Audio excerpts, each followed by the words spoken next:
如果老实人运气好，碰上了对的环境，找对了能混出头的路子，只要老老实实按规矩办事，准能混出个像样的结果。可问题来了，世道哪有那么多好地方？要是根本没找到适合自己的那条路，怎么办？我给的答案很干脆，老好人得来一场黑话，得脱胎换骨才能算活明白了。这黑话不是让你去坑人害人，而是要你学会立自己的底线，护自己的利益，敢撕破脸皮，敢跟人认真儿。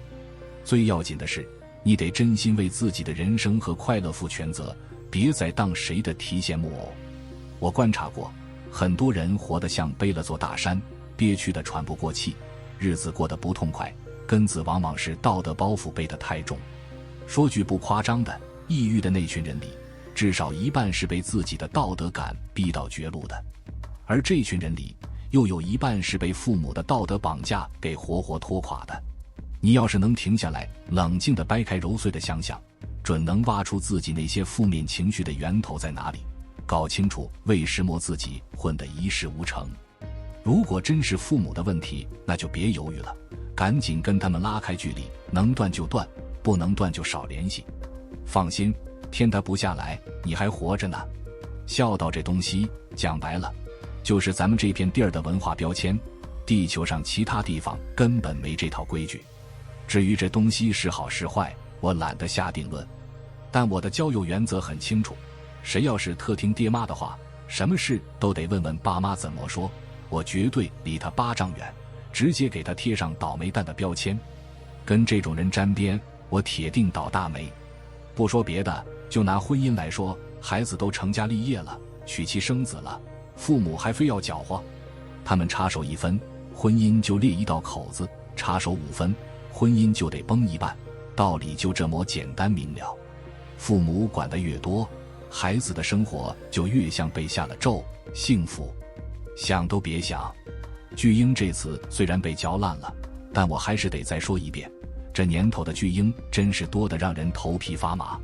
成年男人30好几了，还老把爸妈挂嘴边，什么事都要问问爹妈的意见，这种人10有8九是个没主见的穷光蛋，活得跟个废物没两样。成年女人也一样，动不动我爸我妈长短，什么决定都要父母点头，感情生活指定一团糟。尤其是有弟弟的女孩，你和弟弟都成年了，还觉得自己得当他一辈子保姆，那你脑子已经被父母的毒思想洗得太深，深到骨子里了。我认识个女的，35岁了，出来打工就为了帮27岁的弟弟在大城市买房结婚，自己还得给父母养老送终。至于她自己，信了什么不婚主义，觉得自己特洒脱。我之前说过，这片地儿的不婚主义跟发达国家那套完全不是一码事，偏有些人觉得自己多前卫，简直可笑。人家那边的不婚是父母生活有铁打的保障，养老全靠国家，子女1分钱不用掏，哪怕父母瘫了也有专业护理，父母自己还不让儿女插手。女人生娃，不管结没结婚，孩子待遇一视同仁，生娃的钱和照顾全由国家包办，根本不用老家亲戚搅和。自己呢，收入高的吓人，赚多少花多少，不用补贴任何人，身体和精神上没任何束缚，想跟谁好，想跟谁睡，全凭自己高兴。换句话说，身体、钱、精神、灵魂全都自己说了算，活得跟风一样自由。可穷人的不婚主义是什么？父母穷得叮当响，家里还有一堆废物等着你养，父母还用毒瘤一样的文化给你洗脑，让你多付出，少要回报。你从上班那天起，就是个没感情的赚钱机器，赚的每1分钱都得供养家人。家人呢，本质就是一群吸血鬼，吸干了你还嫌不够。哦，还有，穷人家的基因通常不怎样，孩子又胖又丑又穷，根本没人愿意多看你一眼。你的不婚主义纯粹是被逼的，讲白了，你就是个受害者，活得像个行尸走肉。